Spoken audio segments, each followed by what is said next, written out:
if you look at someone like Ninja, he is the ultimate marketable influencer, right? Video influencer. Yeah, he doesn't swear. Right. Anyone that plays with him can't swear. They don't swear. They don't do it. They've even changed their vocabulary to account for it, using the heck and all of that, which is something that I also don't think is relevant or necessary, but I also understand why they're doing it. But I think if I was, a chap looking to market games and I didn't know a lot about games, which could be likely, I might not know that the average age of a gamer is 33, and I might think it's kids, and therefore I would want something that's marketable to kids. And I don't think that somebody who swears excessively is marketable to kids, right? Does that make sense? I think Ninja's been very smart. I saw a clip, weirdly, I think it was either today or yesterday, of Ninja Big Ninja, so pre-explosion. And someone called him, and they bleeped it out. It was one of the more offensive homophobic slurs. And he lost complete composure to the point where if the person was in the room, it looked like he would get up and punch them. Yeah. He really got angry. And all sorts of F-bombs were being dropped. So he's really turned around, and purely it's got to be because one of two things. Either he's recognised his audience is of an age where his average audience isn't as old as ours. So they've got to have there's got to be an etiquette to that. And obviously the marketability. The official statement was that he thought that the majority of his audience were going to be like 9-10-year-olds. That was his official statement. But I like that. I like that moral, ethical, because I'm a very sort of morally aligned. I don't want to swear in front I agree completely. of a 10-year-old. I don't want to have adult themes in a place that is wrong. So it's something that I work all the time to cut out on my stream. I really don't like it. That's not what I'm trying to sell. Gaming is an escape, right? It's something that I do to get away from things. I work as a bouncer, spend my life around people swearing all the time, inappropriate jokes, stuff that you're like, really, are we doing this? It gets inside your skin, and the idea of doing that on a stream is irritating to me. But Ninja does also do the Ninja After Dark thing, right? Does he? Yeah, I'm going to be honest. I don't really watch Ninja too much. I don't have time to get into his channel.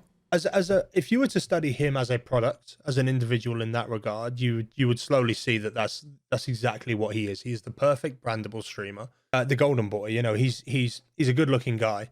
He keeps himself trim. He conducts himself well. He very rarely breaks brand at any point. His wife is one of the best managers in the business when it comes to it. But every now and then he'll do Mixer After Dark. So his entire channel branding changes. He gets, it goes darker. The theme goes darker. Everything changes about it. It's not professionally done, this particular theme, which is something I notice a lot. And he'll play games like Sekiro, rage-inducing games. But his community is so Fortnite-based that when he walks away, they stay where they are. They don't follow him to Sekiro. That's absolutely true. His viewership does drop considerably, but at the end of the day, the guy's a multimillionaire. You want to take a core. That's what he wants.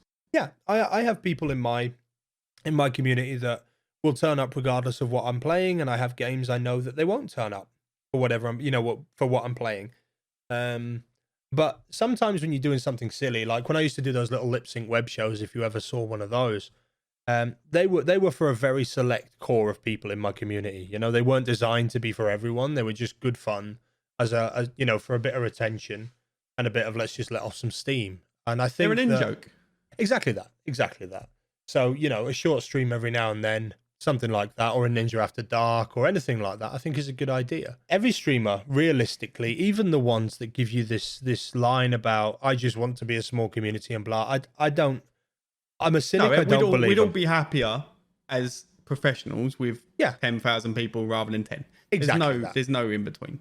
Right, and you're being unfair to yourself to say otherwise, because that phrasing, dress for the job you want.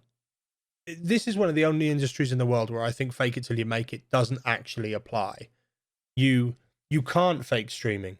If you're a horrible person, people are going to pick up on it pretty quick. It's how it works. And then horrible people will gravitate towards you. Well, exactly that. There's a market for them as well. But a lid for every pot. Exactly that. And I worry sometimes that you stray off the path a little bit, and something that you do may, affect you later on down the road without you really realizing that that's a thing. Yeah, I don't really have an example of that, but you know, when these people dig up tweets from 100 years ago and that sort of malarkey. I think we're all human. We all have an evolution within how we started to where we want to be and where we are. So maybe somewhere in the middle of that is where you sit. So we've all done stuff or said stuff that we wouldn't say now because we learned not to say those things anymore, not to do those things anymore because they were stupid. But you didn't know any better until you made a mistake. Yeah, growing as a person is definitely necessary in this thing. But the question comes, like, where do you draw the line? You know, where do you draw the line between being your very authentic self, whatever that may be, and being a marketable product, which is ultimately what we're trying to build? I think the problem for me that I have is that if you think of the spectrum, 1 being who you are and 100 being who the brand wants you to be, I sit at 10, 15, whereas you should probably sit 70, 80. You got it, right? But I sit at 10. Because if I'm unhappy or if I'm sad or if I'm elated, my community will know. I've been through big things during my time as a streamer, huge life-changing things that I couldn't and wouldn't hide. And looking back, I was probably a little too honest about them, and I allowed it to show in not an unprofessional way, but realistically a very unprofessional way that I should hide that all. But you should just be the happy-go-lucky streamer guy. But I didn't. I pulled from 10 to 2. Do you not think that you lose connection there, though? If you do that, if you do go 70, you know, straight there and stay there, you're going to lose the connection you have with the people because everybody knows that everybody can't be happy all the time, right? I mean, I'm one of the most optimistic people you will find. Absolutely. In regards to that stuff, but I'm an extreme realist. I see I don't tend to have up and down emotion waves. I just coast along exactly as I am. I'm like, well, I can control this, so I will deal with it. I can't control that, so I can't deal with it, and so on and so forth. Right? It's a cultured mindset that's very deliberate. Let's take the good morning tweets I used to do. Right? If I do a good morning tweet every single day, which I did for many months, you'll find that at first you get loads of engagement, but after a while it wears off, and people become less interested in the constantly happy guy, almost as if they want you to trip up just to see it. Because of that, people you end love up drama. stopping it. Of course they do, especially on the internet. I actively avoid it because it smells bad, but I feel that you have to. You are a person, but take a thing that happened the other day. A blueberry comes into my channel and he said I was in the middle of something. I forget what it was, but I know that it was enough that I was concentrating. And you'll have done this. You see the message, you log it in your brain. You're like, I'm going to reply to that in just a minute. I'm just going to knock through this bit, right? So I put my focus on and I went through it. And this guy spammed hi about 4 or 5 times. And then we get does he even check chat and all of that sort of stuff. I believe that once you've gotten to the point where they're doing the does he even check chat, you're almost dehumanized to that person. Yeah, you're not part of. I think there's 2 schools of thought in it. Obviously, the person, and I'm assuming probably younger person that was in chat that said hi 5 times, then you didn't respond. You weren't looking as far as they were concerned, so they asked someone else. So obviously, we'll refer to you as he. But I completely get the instinct of what you're now cutting me out of my own stream. Yeah, you become. It's the analogy that I came up with in my head was that they go from being. I have members of my community that I'm close to, and in my mind, when I'm playing a game, they're sat on the couch with me. Yeah, that's how I feel about it. And in this particular person's head, he was watching me through an aquarium window. Yeah? There was a massive degree of separation there. I have theories and I have views on this that are fairly new to me, relatively speaking. And it's the way I try to approach it, because I quite often play some games that will bring in a younger audience, games like Fortnite. So that the person there dehumanized you. This is how you feel. They dehumanized you. They took you out of the engagement part that you were in. They separated you from them. But that's your point of view, because you've been there. You've the whole stream, the hours that you've been streaming, you've been chatting to people, and you lost yourself in the game for 20 seconds maybe, because that's all it can take. And then that's what happened. But that person might have been in 10 different streams that day. Yeah, and every single one of those streams ignored him because they were very focused on the game. And there's the 2 types of streamers where they're obviously they're game focused where we're not. We're very community focused. Or they've gone into newer streamers who just haven't quite gained the skill of that constantly looking at chat with one eye while playing with the other eye.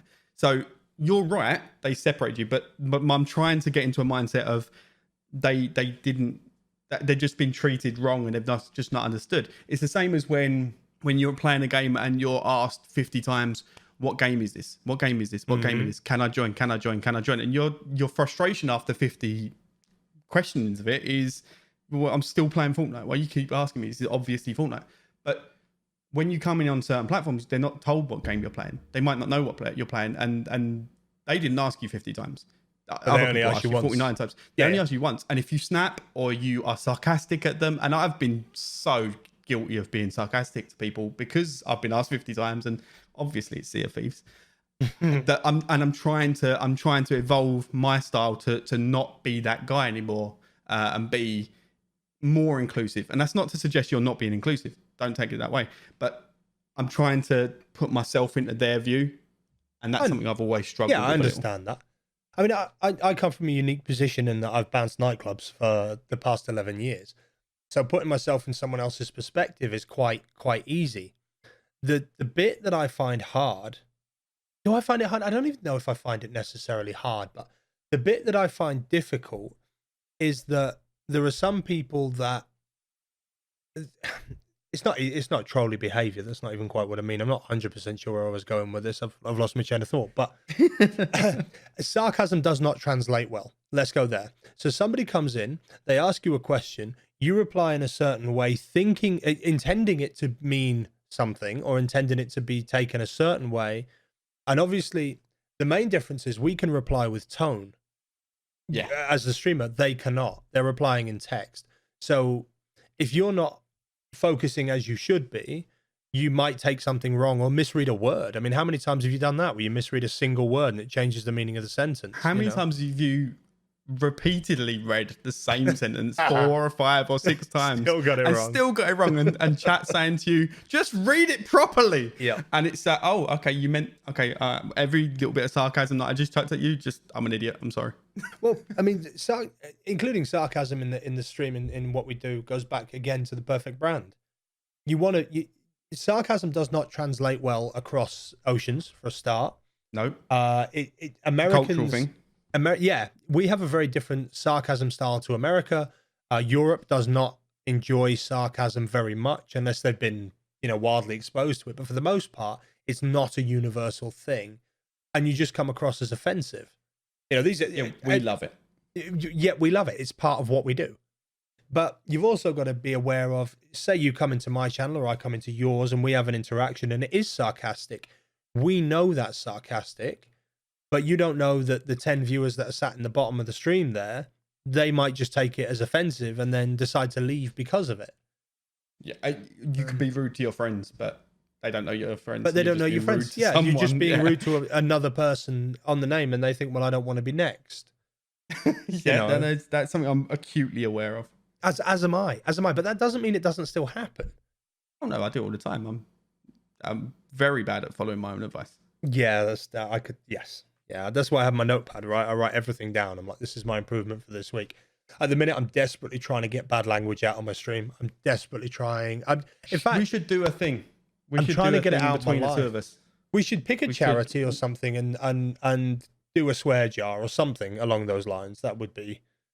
We should do some sort of idea. We should do I'm a very competitive person. I know exactly how you are. I've got a feeling you're probably edging that way as well. So I think that if we did a who breaks the stream swear etiquette first, forfeit, that would work. And it's going to end up being, and I already know you well enough to know what you're going to say. Ooh, the first person who breaks it has to dab on stream. No. I'll dab if I have to, but no, I don't want to dab. How about then we'll do it here. We'll do it here, pre-recorded and on file. The first person to break stream etiquette has to buy the Witherspoons dinner at EGX. Bang! That sounds like a great plan. That's about £30 on the line. Right? I am gonna order so much food that you are not going to be able to make the next EGX. If we say that, now.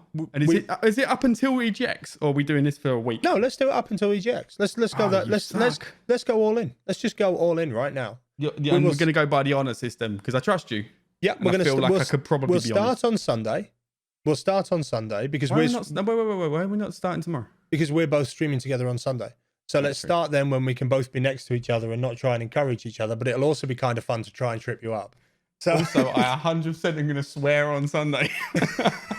Well, if you do, it's going to cost you your dinner. I don't want to swear. I'd like to have a free lunch. Well, let's work it out. There you go. That's it. That's it. Written down and confirmed. We'll tweet about it. We'll make it a thing, right? We'll make it a swear challenge. Yeah, that's the thing. I mean, I feel that swearing is. Wait. I need to qualify what counts as a swear here. Bloody does not, and crap bloody does not. But anything shit and above? Anything shit and above, yeah. Let's go there. Cool. Okay. C-bomb is an automatic disqualification from everything. C-bomb is out there. Big no. That needs to just go away as a thing. I find I say bloody a lot, and I'm okay with that. I wouldn't be offended by, or wouldn't be worried about saying bloody in front of an old person. No, I wouldn't be worried about saying it in front of my kids. You know what I mean? That's a good. See, I don't have kids. That's a good setting to have. Well, it's part of the reason I'm trying to fix it. It's because I was on the phone the other day to a doorman, and he was swearing a lot, so I was swearing a lot, and my kid heard it. The next thing I know, she's calling the baby a tickhead. She hadn't heard the word correctly, but you're like, oh, she's picked that up. She's just hoovered it up. Cute. And now if you hadn't sworn, imagine you wouldn't have that moment in your life. Swearing has enriched your life. It made it better. It has not. Dickhead. It has not. It has. The amount of times my daughter has to go, Daddy, that's a bad word, and you're like, I'm terribly sorry. You know, I'll go stand in the corner. I've never met a person that's offended that you didn't swear. I've met many people that are offended that you do. You know, that's how I see the world. I've spent my life cutting out bad habits. I've spent my life cutting out nasty little tics that I don't like. The thing that worries me is that you seem like someone who's used to cutting out bad habits and cutting out nasty little tics, and I'm someone who leans into them. So I feel like I may have maybe a distinctive advantage. Well, it's done. It's said now, my friend. It's one of these wave files here. It's one of those. It's been said. I'll just edit it out. It'll be fine. I've got it on my side as well. Nuts. Yeah, you've only got what you said. Yeah, that's fair. That's fair. I've only got what I said, so it was me talking to myself in the dark. Yeah. I think we want to do this professionally. You are doing this professionally. I am. This is officially. You are doing this professionally. I'm there. There's none of this. No, there's none of this nonsense where just because you have 2 jobs, you are not a professional. If there was someone who, say they worked in a store, okay, they worked in a grocery store between 9 and 2 in the morning, 2 in the afternoon, sorry, and at 6 o'clock they went and became a firefighter for the last 5 hours a day, and they were a firefighter for 5 hours a day every day. Would you? And you were on fire, and they come up, you were like, "No, sorry, can I have a professional, please?" No, that's a professional firefighter. Yeah. You don't do it full time, but you are a professional. Yeah, I get that. I wanted to become my main and full career, which is a nerve-wracking concept, of course. Absolutely terrifying. But I've never been so scared and pressured in my entire life. And yet, you've got to feel some relief that you're doing it, right? You know, you're there. You've got this option of living a life where, you know, I dream of a day where I can go around a wedding table and I don't have to tell people that I'm a bouncer when they ask what I do for a living. You know, I mean, that would be. Well, I was in an estate agency, and no one likes estate agents. So I although it's a different field, I really like that I don't tell people that I'm an estate agency now. Yeah, or real estate. That sort of stuff helps. But this isn't. I'm not there. I am. It's the same as if you look at the progression between the first day that you clicked start stream and the day that you retire from being a streamer because you're a huge success and you're millions and you don't need to do it anymore, or don't want to do it anymore, or you've moved on to other things, or you're dead. If you look at where you are making partnership, remember when you started, you're like, I want to make partnership, and then that's I've made it, and then I've achieved, and then the day you hit partnership, it's massive and you're huge, but you're like, this is just the start. All of a sudden, I feel like that. I feel it's huge, and I feel real accomplished by the fact that I've managed to grow to a size where I can go full time. But this is the second step on a 30-step road. Yeah, well, I mean, you have to establish many things now, right? You need multiple income streams. I think we both agree that that's a thing. unfortunately, income is a huge part of life. If I want to eat and I'm very passionate about not starving to death. Right, I've heard that quoted places. I really like not being dead. And I like it when it rains that I don't get wet because I'm indoors. It's helpful. It's helpful. A big thing. Yeah. So you're right. Revenue stream is if you want to take this to the next level, which we do, then that has to be a part of it. And diversification of content is always going to be the key to that. And that's where I am at the moment. And I think that's where you are at the moment. And that's the big, how do you do it? How do you plan for that? Yeah. Diversification works two ways. It allows you to make multiple revenue streams. For example, if you get YouTube off the ground and your stream off the ground, you have multiple revenue streams in that direction. What it also does is lets you directly feed the two streams. So you can use Mixer to boost your YouTube, and you can use your YouTube to boost your Mixer. Yeah. It's another platform to get your voice out there. Exactly that. We're not in a position where we can take highlight clips from day one, republish them on YouTube, and end up with 150,000 views by the end of that day. So no, remonetizing our mainstream content is not an effective strategy for us. We need something unique, something that stands out, and something else. Yeah, I mean, absolutely. I think that's fair to say, right? And nailed it. I think that's the mistake that floats around a lot, and it's the mindset I was originally in. Of course, is that you sort of sat there, you're like, oh well, that's what everyone else is doing, so I should do something like that. Well, the instinct is immediately I've just spent 6 hours streaming. I'll pull 20 minutes out of that stream that I just did, and I'll re-put it up, and people will want to come and watch it again. It's kind of arrogant when you really sort of word it that way. This entire procedure is arrogant. It's bonkers. Look what we're doing. Yeah. It's bonkers. You are putting your face on the internet and asking people to love you. That's exactly what you're doing. Not just love you for your personality. Yeah, which I mean, in my specific situation, I've been told my whole life that that's not something that I need to let people see.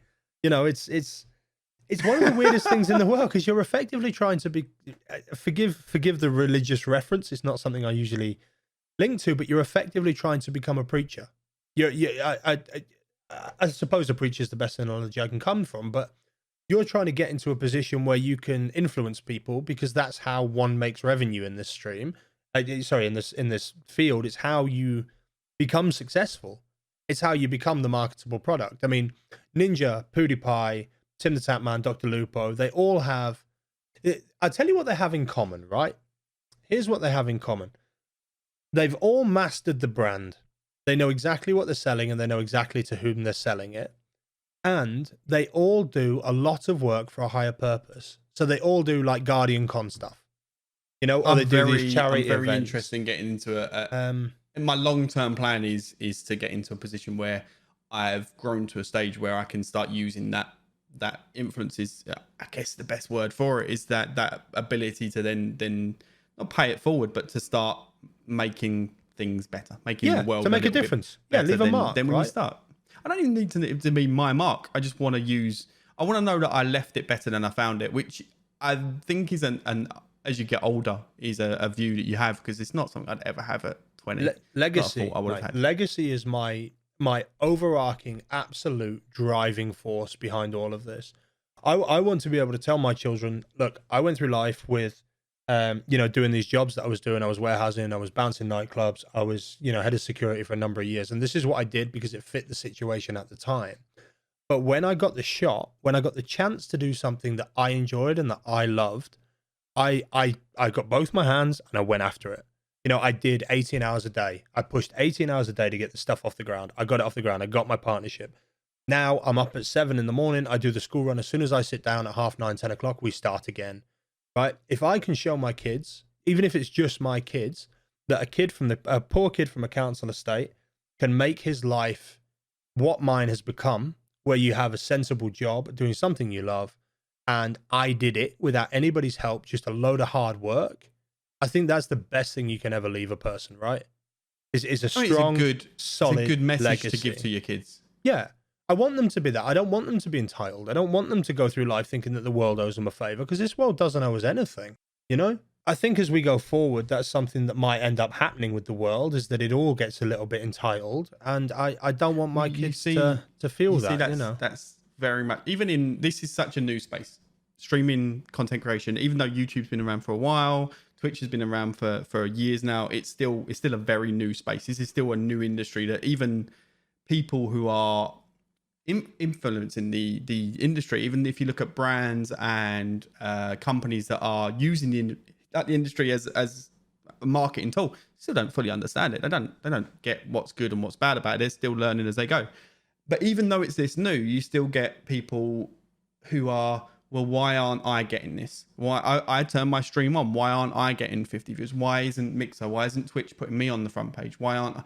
And there's no, I needed to spend a year earning it. It's always, I started, so why haven't I got it? Why is this being given to this person and not me? And that is a really hard attitude to get out of. And I've fought hard to get out of that attitude. I think that's the young man's attitude. I think I say to my wife, I wish I'd started this content creation so much earlier in my life when opportunity was there. I let a friend talk me out of it because I trusted his opinion more than I should have done. That was a mistake. I'm in it now, and looking back, I couldn't have done this when I was younger. I wouldn't have had the work ethic to pull it off. I wouldn't have had the drive to pull it off, because this is a terrifying space to work in, because there is no template. If you want to get, exactly as you said, it's so new that there's no template. We're seeing now the emergence of stream coaching. We're seeing people that believe they can tell you the cookie cutter answer, or I don't like those particularly. I don't think there is a stream coaching is something that isn't, it's not quantifiable. I agree. And I certainly wouldn't like to take guidance off somebody that couldn't show me a track record. That's not how I work in the world. If somebody can't show me that this, if I take an X and Y and then I've turned it into X and Y. If Ninja said to you, I will teach you, I won't give you my viewers, but I will teach you how to be a good streamer, that wouldn't be valuable to you, because that's not, of course not. The path would be different. The way you get there is there's too many ways it could go. If it's not for the right turn of fate, you could be exactly the same person and get nothing. Luck is an aspect of what we do. Luck is quite an aspect. I mean, Ninja was grinding away for 5 years on games before the Fortnite explosion. He went to Fortnite, he went at it, he did the speech where he said, I've got this, I know what I'm doing, and boom, he blew up because of Fortnite, or with Fortnite. And he was one of the top players within Fortnite anyway. Before takeaway streaming, he was still very successful within. He was a pro gamer within the game prior to, wasn't he? So, and that's a very different route that we would have taken, because that's the same with Dr. Disrespect. He was also a pro gamer in Call of Duty, I believe, and he started his channel in Halo with open mic. That's what he did. He used the open mic system to get his character across within Halo. And interesting, I didn't know that. These things that, exactly as you said, the path is never an A to B in any aspect whatsoever. And I think the streaming space in general is incredibly new, and there is never going to be a cookie cutter, because if there was cookie cutters, all streamers would technically be the same thing. Which that I think is the risk with the sanitized brand we were talking about earlier, is that you end up becoming that. Your personality drips out of the whole thing and you don't quite ever manage to convey it properly and things like that.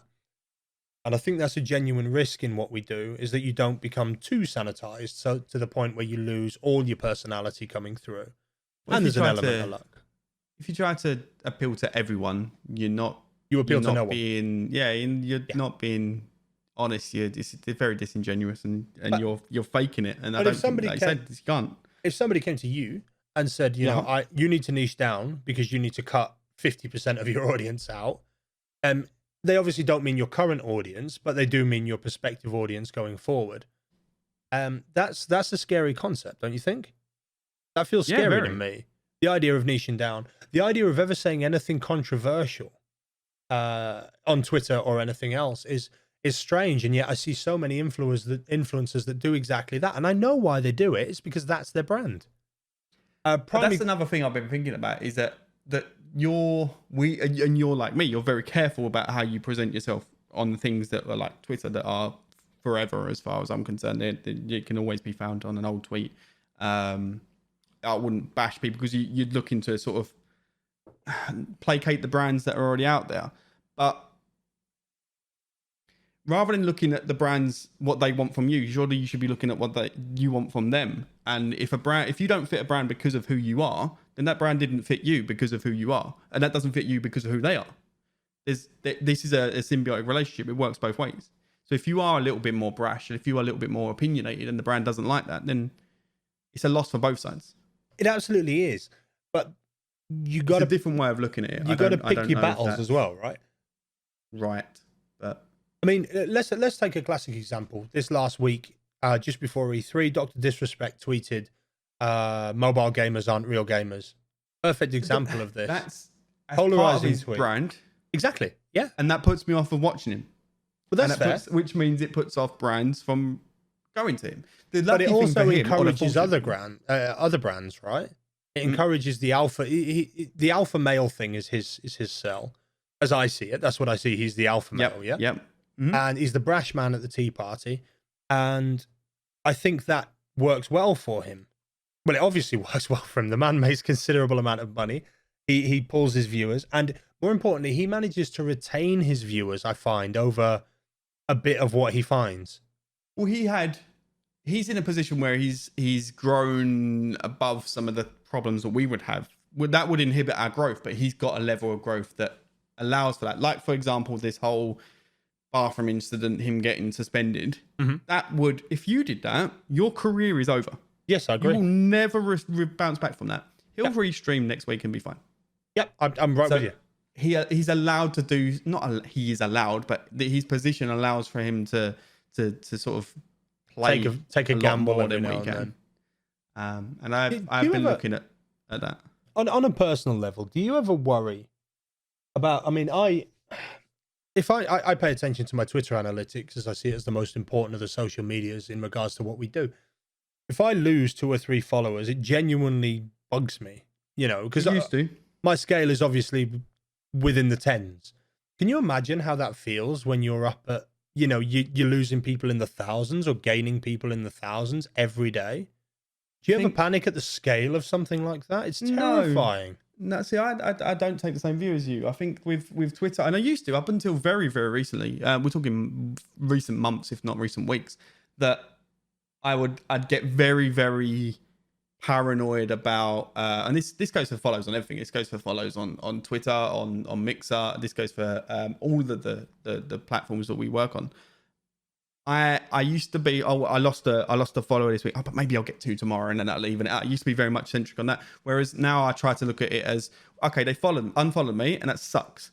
But I wasn't connected to them, so it doesn't matter. They didn't connect to me. I didn't connect to them. They weren't part of the community, or they weren't there was something that there was a disconnect there that neither of us are really going to lose out on. It's a useless metric, them following me if they don't care about anything I've got to say. Sure. Try to take that view on it. I get that. I 100% get that. And it's not quite what I meant. What I mean is, say Dr. Disrespect does the controversial tweet, or a streamer does a controversial tweet. Now, never go full silly on it. I'm not talking about one that is outright offensive. That's not what I mean. He's not being accidentally racist or homophobic or something like that. He's just said, gamers, you're not a gamer if you play on mobile phone. It's an almost gatekeeper-esque thing, obviously going to cause division between the brands, but he must lose a chunk of followers from that and gain a chunk of followers of that. Do you think that gives him a more solidified brand or a more solidified audience? I think that strengthens him. Because it's exactly what he's looking for, right? Yeah, it carves out the ones that are not going to stand with him and gains people who will. And it's a weird thing to say, especially when you're looking at, he may lose 1,000 followers, but then if he's got 100,000, and he gains the numbers, it scales, I think. So it's the same as you losing 2. Yeah, I get that. And I think he'll probably I see it take so much as you're almost converting, God damn it, this phrasing. The non-believers. The non-believers back to preachers into belief. Well, I believe that's. I think that's what we are. It's a very strong analogy. I can't think of another one to describe it like that, because that is ultimately what you're trying to do. You're trying to get people to say, "Look, believe in me. I want you to believe in me. Support me with your time. financially, all of this. This is what we rely on the community for. And I think that what all community leaders do, though. Is that not that in look at it as politics more than religion? It's the same. It's the same basic thing. Is you're strengthening those connections to the people you are connected with, and you are separating the people. Yeah. Exactly, because those ones that aren't will be the ones that will argue with you. So when you say, if you're a mobile gamer, you're not a gamer, then the people who have left stop arguing with you, and the people that have stayed will then strengthen your next tweet. And if you'd look through his tweets afterwards, there was I'd say 90% of the tweets that came from it were, yeah, they're not really, are they? And I don't have that attitude. So it kind of, what bothered me wasn't what he said, because what he said was just, he doesn't necessarily believe that. He may do, he may not do. But he said it because it was his brand, and because that's who he was as a personality. But every single comment was other people who believed what he was saying and agreed with it. And I think that's what we're trying to do, right? That's exactly what you're trying to build. Just trying to connect with people who are like you. Yeah. Yeah, which is a terrifying thought. Nah, I'm amazing. Oh, yeah? Right. Okay. Roll with that, bro. You're like me, don't worry. I often worry. I won't voice a divisive opinion on Twitter. I will deliberately avoid doing it. And there are things that I am smart enough to not comment on, despite the fact that I feel passionately about and feel like I'm in the right about. But I know I don't come out as a win on this, so I shut up. Some arguments, some fights are just not worth having. I'd agree with that. I'd agree with that. But plus, we're both positive people, or at least you want to be a positive person. I go into every day trying to make people at the end of it, and this is, I've had this conversation 100,000 times on stream, where you'll get someone come into my stream who doesn't know me and say, "Hey, you're trash," or something to that effect. Is that person didn't know me, so their end game was to make me feel bad. It didn't make me feel bad because you can't do this without a tough skin. But their end game was to make me feel bad. That's the complete opposite mindset that I have. I want everyone who popped in for 30 seconds to feel better after they left. I want everyone who spent 4 hours to feel better after they left. I don't get that mindset of making people feel bad. Yeah, it's beyond me as well. It's beyond me. But I think that's an age thing. I think it just comes to an age thing. I mean, those technically are the people that I'm trying to reach with what I'm doing, because they're obviously messed up somewhere, and I want to be able to say to them, look, I know everything's a little bit rough right now, kid, but you work it out. It does work out. It gets better. It does just get better. A big part of the reason I've pulled myself out of whatever situation I was in, council houses, alcoholic parents, all that fun stuff, is, you meet someone like you meet your wife, or you meet a very good friend, and they kind of cling on to you, and they're like, come on, let's just get through it, And tying your self-esteem to the opinion of someone who shouldn't matter is a very dangerous game to play. And that common though. It is exceptionally common. Exceptionally common. People could look through a page of 40 positive, healthy comments and pick the bad one. The one bad one that's in the middle of it. And that'll crush you.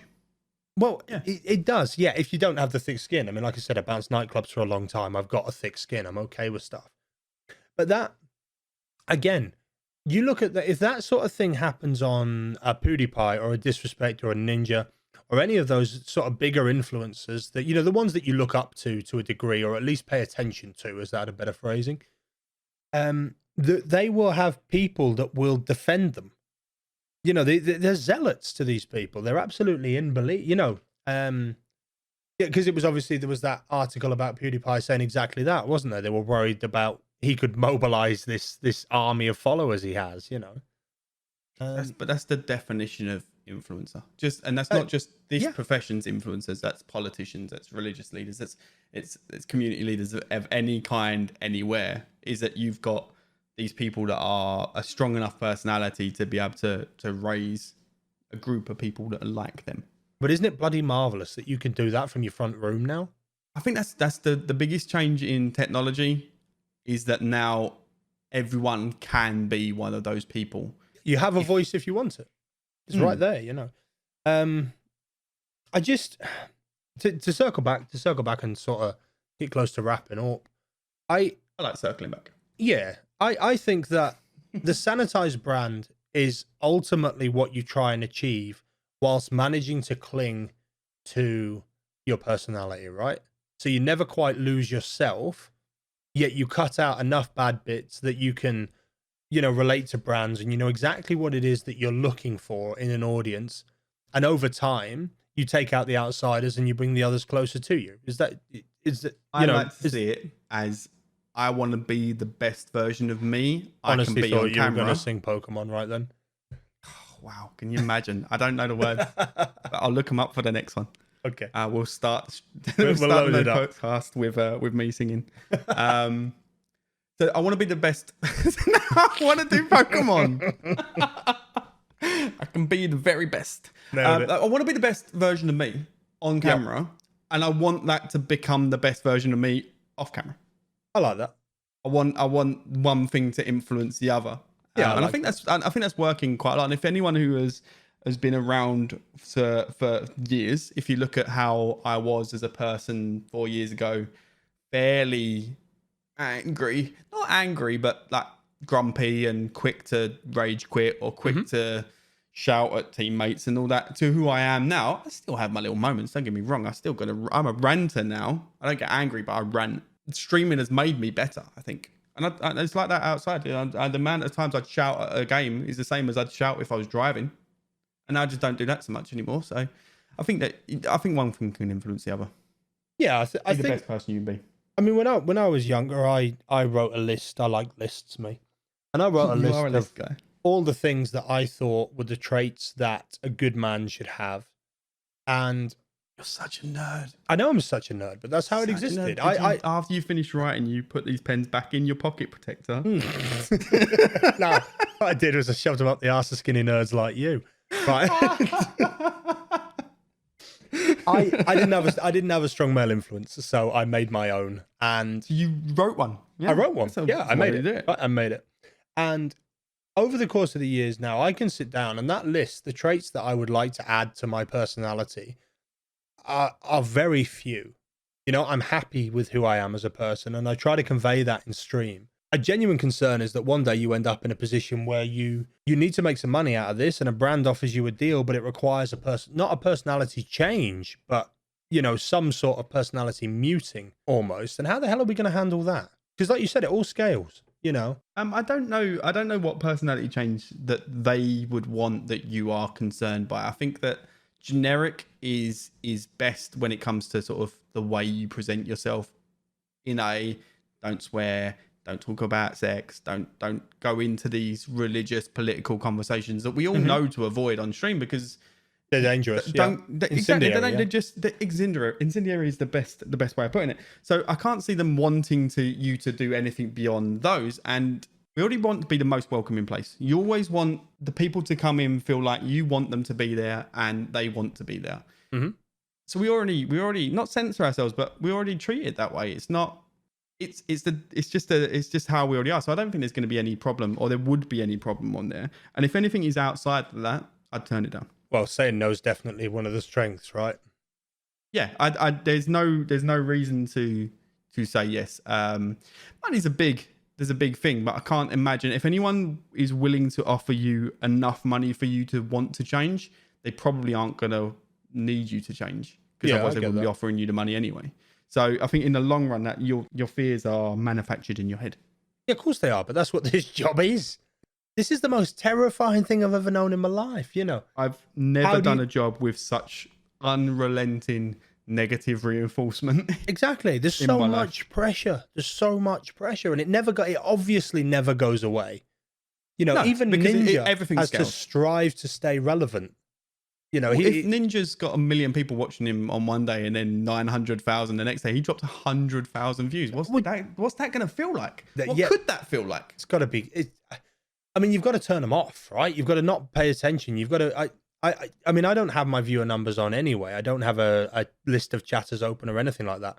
What I do is I look back on my analytics over the fortnight or over the week, and check them that way. That's how I find it best to operate. Very, very different to the way I approach it. I always have analytics up. I always have a viewer count up, and I always have a chatter list up.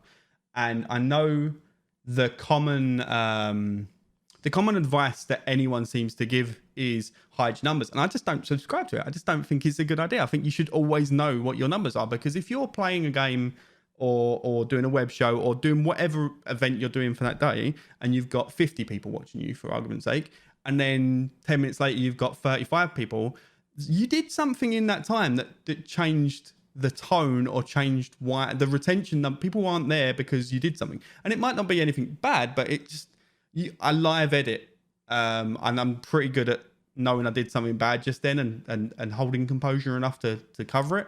I see. And rebound back from it. And if I don't know, I can look back and say, right, well, I had 40 viewers for the whole stream, but that didn't account for the fact that I had 50 at one point and 30 at another point, because I started talking about football, or started talking about sport, or I started talking about something else, or I changed the game, or we didn't, rather than doing X game type, we changed into a different one, and people didn't respond to it because I got overly focused. I can't do that unless I know the numbers.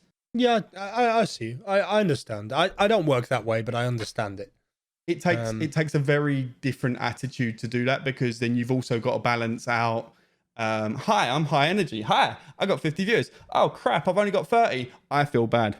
Yeah, that's you've got to balance that out. You're not able to. I like to deliver the same. I mean, a friend of mine once said to me in my early streams, he was like, more people means more fen. That was the way he said it to me. It's like, and you know, it was dangerous at the time. I was getting overly excited and, you know, trying to hold static energy, being flat. No, it's not the word I want, but being consistent. You're being consistent. Being consistent from start to end was something I worked really hard to bring to my stream. And I can say you've done it well. Well, I appreciate it, because it was an effort. You know, I don't want to lose energy. But I do things like I have the set break at 9 o'clock to go and get a cup of tea, that sort of stuff. You know, the end game of this is that you become the saleable product. I say, do you ever worry that you're going to lose yourself a little bit for that? No, because my end is that I'm not aiming for sponsorships. I'd love a sponsorship. I want to get in a position where the job, the business part of streaming is allowing me to have a comfortable enough a life where I don't have to stress about bills. Mm-hmm. I don't necessarily want X company to, I'm not necessarily looking at a company particular. Mm-hmm. That's not my end goal. I want to get to that point where then I can do what I'm doing comfortably and then start. You just want the stability, right? I'm looking at stability, and that may change. Things do change. When I first started, I wanted to be the ninja of, when I started, ninja wasn't a thing, but the ninja at the time, it was like Dan's Gaming, and I wanted to be King of Alien, and I wanted to have thousands of people, and I still want to grow, and I still want to be big, and I still intend to get to a stage where that is. But my goals have changed around that. My goals have changed to what I can affect. But I want to be able to be in a place where I can help other content creators get to where they want to be. I want to be able to provide production quality stuff that isn't just live, but is not live. It's pre-recorded, and I want to then be able to do charity drives, and I want to affect a lot of different things that are further ahead than me gaining just sponsorship. So I'm looking further on than that, and it's allowed me to not stress about that. I like that. Yeah, I see that. That may last this week, and next week I might be freaking out. But at the moment, I'm feeling very zen. Freaking out is what we do, mate. It's what we do. I'm controlling it right now. And it might be that I'm on my initial, that I've just gone full time. There is a elation to that. There is a comfort to that, despite the fact that now this needs to afford my rent and my electric and my internet. And let's not list all my bills, because I will start panicking. But if I can cover that, which I'm buffered for a little bit, because I've not done this on a whim, and I'm growing to a size where I can see that being covered, I can then start looking at the bigger picture for me. Good. The end goal is important, mate. The end goal is important. And it sounds like we both have a similar one. Just somewhere to leave a little bit of a mark on the world, right? We gravitate towards each other for a reason. We've got a very similar attitude to streaming, as in what we want, not only for it to achieve for us, but we want to achieve for the community. We want to give certain things to them, and then we want them to get that from us. We know roughly how we want to get there. We both have specifics now. It's like YouTube, and it's like Instagram, and it's like Twitter. You want to look strongly, and I think this is what held us back, or has held us back from some sort of running face first into, say, YouTube, where you want to make sure that the tone of what you're doing is correct and it fits in with what your big picture is. I can bang out a ton of YouTube videos today, but they don't feature towards what I want YouTube to be. Twitter, I don't want Twitter to be my billboard of, hey, I'm live. So I don't do live tweets anymore. I don't say I'm live. I've got a Discord channel. I've got a Discord channel within Discord that says I'm live. I tell people on Discord I'm live. Twitter people know, or they come and follow on Discord. I don't need to bug them every 5 seconds that I'm live at whatever time. Yeah, I tend to do like 1 in 14 for a live tweets now. I keep them very, very specific. I will occasionally tell them one thing. Yeah, I don't want to use it as a billboard. Neither do I. I really love what you do with Instagram. So that doesn't seem like you're advertising anything but yourself. You're just being yourself on Instagram. You're not telling people not to come and follow you on Mixer, but you're not constantly shoving something down your throat. You're creating something for them. Instagram is for them, not for you. Yeah. Well, I see it all as that way. You've always got to be looking at this from the point of view of the viewer. You know, of a viewer. Yeah. What would I like to see? Yeah. You know, is this going to hold or is it not? And I think that's the trick. You know, like we said, there are some entitled people that think they should just hit go live and have 40, 50 people turn up. And unfortunately, that's not the case. I did. Why haven't I got? Whereas that's not how I look at it at the moment. No, nor is it for me. Might become different next week. Time will tell, eh?